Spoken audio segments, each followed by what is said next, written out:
Welcome. In this lecture, we're going to talk about solving a differential equation for population growth where now we have something called a carrying capacity. Okay, so the task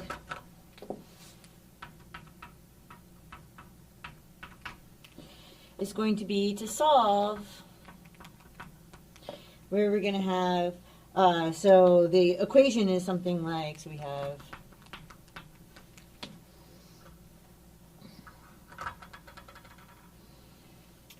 dp dt equals, and then we have k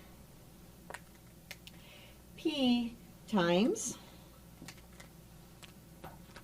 1 minus, and then we have p over, and this is where the new thing is, over some kind of carrying capacity n. Okay?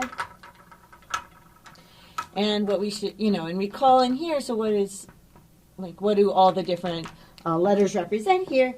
So we have that P equals population, so we have P equals population. We have that K equals the relative growth rate. So K equals the relative growth rate. And then we have that M is going to equal the carrying capacity. Is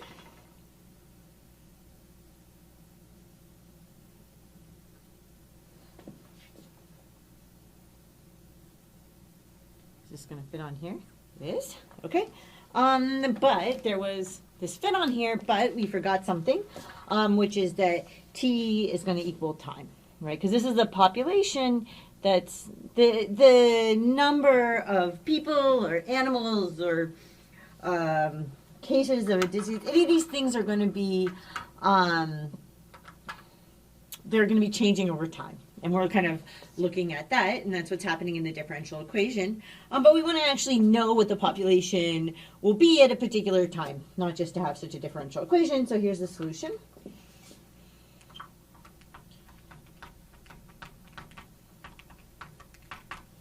Okay, so the first thing, right, that we're going to want to do, this is a separable differential equation.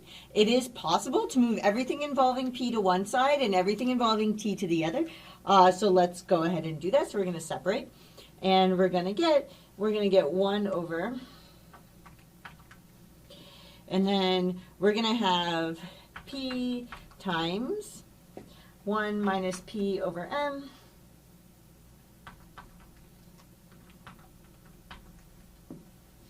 dP is going to equal k dt. Now the constant has nothing to do, right? The constant has nothing to do with this p, and so we could, I'm gonna make these green. I hadn't originally intended to. I'm making these green so you can see they're all on the same side as this. We could put the constant on either side. It's just easiest. It's kind of on its own there. We already have enough going on this side. Okay, so now we're going to integrate both sides. So, oops. Oh. I meant to write 1 and then to write separate. So that's going to go here. So the first thing we're going to do is separate. So we did that. And then the next thing, the next thing that we do is integrate. Right, we integrate both sides. So I'm going to get the integral of 1 over P times 1 minus P over M. dP is going to equal the integral of k dt. Okay, and now looking at this, I can see this is a difficult integral to solve. We're going to do this. There is a method of partial fractions, like a partial fraction decomposition. One can study and learn the method, and then there's a whole bunch of rules. In a lot of circumstances like this, one can actually just play with it a little bit and make it happen. So let me show you. But I can say that you get used to this with practice, because you're going to look at what I'm doing and it might look a little demystifying, but a little mystifying. I'll try to demystify it a little bit, but I understand that it might look like, how in the world did she decide to do this? Okay, so let's do an aside over here. So we want to actually turn this into a form where we can integrate it. So we have 1 over, and then we have p times 1 minus p over m.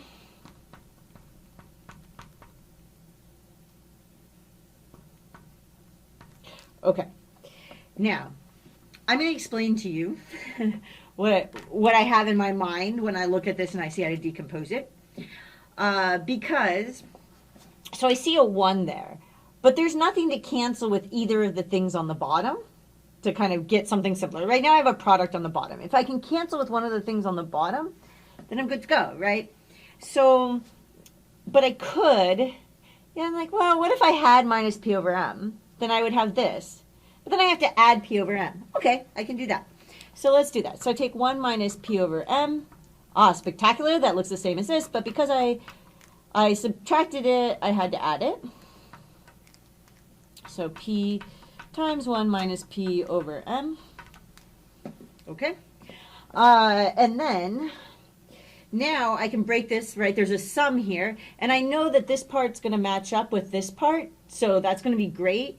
So I'm going to want to break apart my sum with that and then the other. So let's go ahead and do that. So now I get this is going to equal. So I have, first I have 1 minus p over m over p times 1 minus p over m. And now I can do this p over m times p times 1 minus p over m. Okay, spectacular, because now I have some stuff that can cancel. I can cancel, right? I can cancel this with this. And actually I can cancel, there's a p on top here that can be canceled with this. Okay, so in this stage I'm going to get, this is going to equal 1 over p, right? Plus, and so I have a 1 over m on top, so that can become 1 over m times 1 minus p over m. So I get 1 over m times 1 minus p over m. Okay, so now I have something, now I can do something even more because I have this m here. And I can distribute it. Let's just do a few more steps. So I have 1 over p, right? And then I have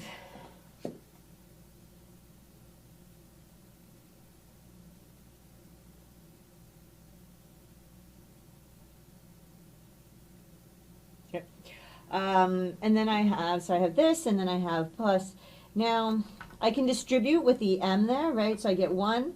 And then I have m, and then I have m times p over m, right? So actually, let's just kind of do this over here. So what is this? This is m minus, right, or here, let's do an extra step here. So I have m times 1 minus m times p over m, right? And the m's here are going to cancel, so what I'm going to get here is I'm going to get, so going from here, I can get m from the m times 1, and then I can get minus p. Okay? Now this is like so many million times simpler, and I can actually work with this. So I'm going to take this and replace that with this, because that's going to be so much easier to work with. So let's do that. Okay, so I integrate, but I'm going to make this like much easier to work with. So I'm going to take this here. I'm going to box these here. So I have, right, this is equal to this. Blue is the worst of the colors because you can't really see it very well, so let's do red.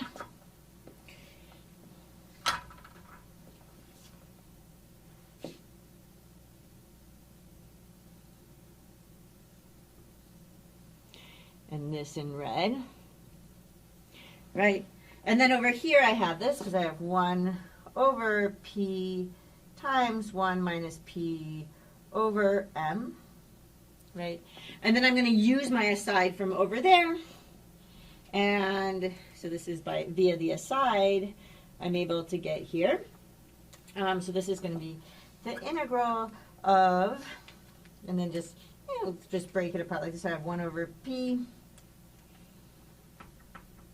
dp plus, right? And then I have from over there 1 over m minus p, so the integral of 1 over m minus p dp is going to equal, and now this is still, I'm just going to still write this as the integral of k dt. Okay. And now these are much easier to work with. There is a little substitution here that's going to give me a minus sign, so don't get too confused by that. So I'm going to have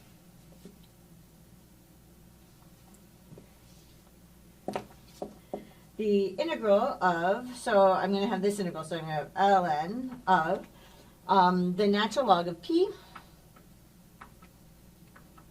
minus, right, and the minus is picked up on if you do this substitution carefully. So I have minus ln of m minus p. And this is going to equal, and now we'll go ahead and integrate this, kt plus c. Okay. And I'm going to want to be able to, like, I have something, remember, like, what am I, like, aiming at, which is to actually kind of isolate and solve for p. So I'm going to want to, like, get p on one side kind of alone here. So I'm going to go, I need to kind of be able to take the exponent, like the exponential function. I could do this with this whole thing. It's actually easier to first combine this into one, so we can use the natural log rules here.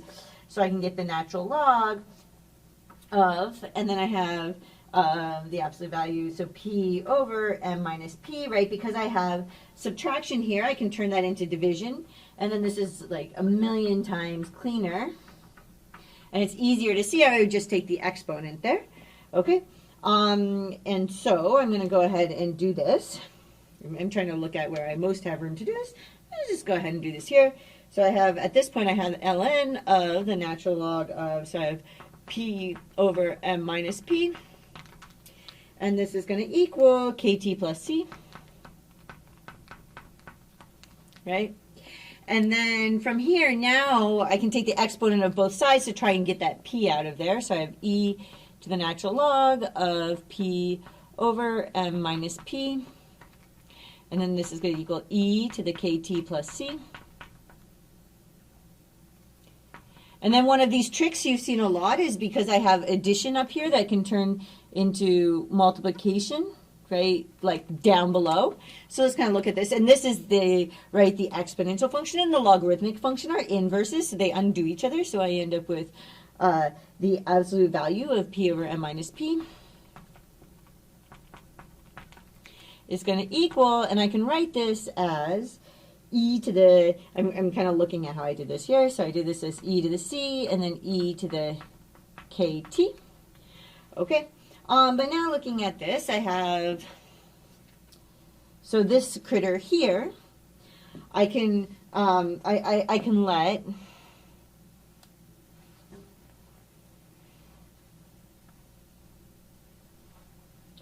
okay, so kind of like give myself a little bit more room. So I can let a equal, I have this absolute value on this side. So I'm going to let a equal plus or minus e to the c, right? I mean, this would always have to be positive, right?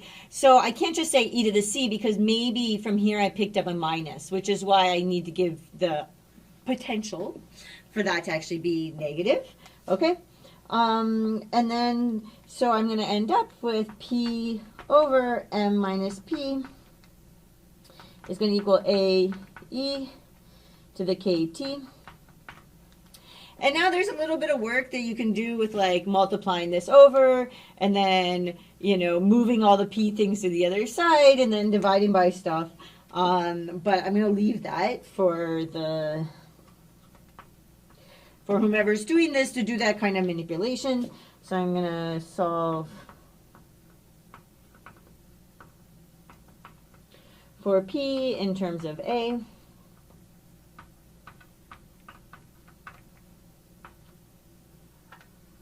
You know, I'm not going to leave that manipulation to you. Let's just do this. So I'm going to multiply the other side by m minus p. So I'm going to get p.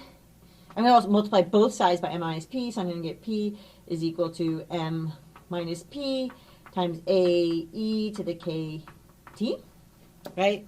And now I can just expand this out. So this is equal to m a e to the k t minus p a e to the k t, right? Okay. So now I want to move the p to the other side. Okay, wait, let's, too many steps at once. So I have that p equals m a e to the k t minus p a e to the k t. Okay. But now I can move the p to the other side. So I get that p by adding. So I'm going to add p a e to the k t to both sides. So I get p plus p a e to the k t, right? It's going to equal m a e to the k t. But now I can actually pull the p out of this side. I'm getting very close, right? Because once I can pull out p, I can just divide by all the other stuff. So I have p times 1 plus a e to the k t is going to equal m a e to the k t.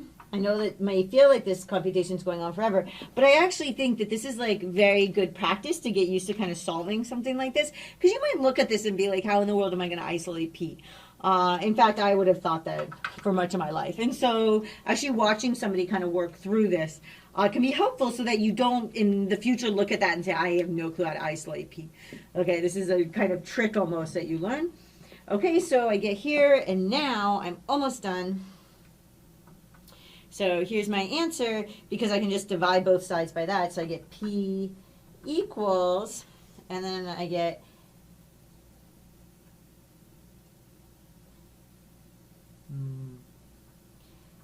m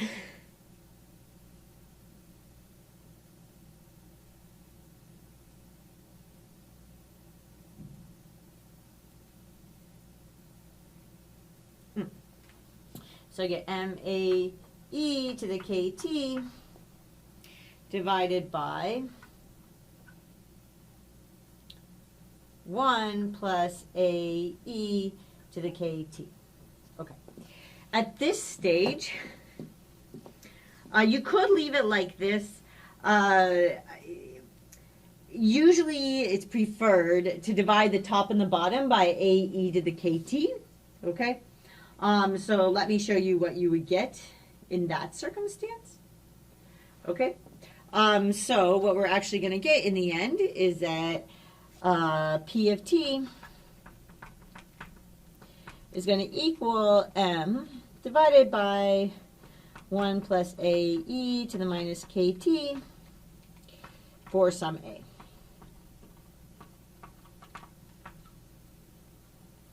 Okay. This was a separable differential equation. There was a little bit of tricky like arithmetic in it that I actually did to give you a little practice with that, or to see somebody else do it. We shouldn't assume that somebody has seen somebody do these things before. And chances are if you haven't seen somebody do them, you're not quite going to be sure how to do them yourself. Okay? So to do a separable differential equation, you want to move all the p stuff to one side, all the t stuff to the other, and then you can integrate both sides. We do that. This is tricky. We don't know what to do with this. This is, again, one of these. I did some of these computations for you because they involve some of these tricks that I didn't know how to do until I saw somebody else do them. So, you know, it's good to watch somebody else do them, even if it's kind of like painful. I know that there's like a lot of computation going on here. So I took, what did I do here? I wanted to make the top have something that had with, you know, that replicated the bottom so that I could do some cancellation. So it was going to be 1 minus p over m. So I subtracted that and I added that. And then that allowed me, right, because then this is a sum on top, so I can break that apart like that. And then that's going to equal, you know, now I can do this cancellation, but I can also do that cancellation with those p's. And so I'm going to get 1 over p plus 1 over m times 1 minus p over m. And then I can distribute the m here and reduce that down to 1 over p plus 1 over m minus p. Those I know how to integrate. I'm being careful to do a substitution here, which picks up a minus sign for me. I'm going to grade on that side. When we have a difference with the natural log, then that can become division. Why do we want to do that? Because we're going to want to take the exponent. To pull this out, right, by the fact that these are inverse functions, we do that. We also know that when we have a sum up here, that gives us a product.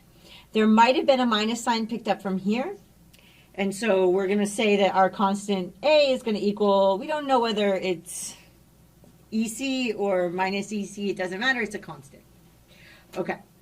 So now we're down to here. We need to solve for P. This is another one of these tricks. I could have just shown you the end result. I think that this is helpful to see the trick done. And what is the trick? It's like to multiply this over and then to distribute it out so that I just have some stuff times P. And then I put all the P stuff on the same side, and then I can divide out what's left, right? And so when I divide out what's left, I can get, ultimately, in the end, I get this. But you need to actually, you know, we go from here to here, but dividing the top and the bottom by AE to the minus KT. And then we get, the A becomes 1 over A. So there is that thing, but it's still a constant, so it doesn't matter. Okay, so we get P of T equals this for some A. So maybe I should have called my constant something else, right? But it doesn't matter because it's 1 over A is a constant, 1 over A is a constant. Okay, so I hope that was helpful and made some sense, and I will see you in the next lecture.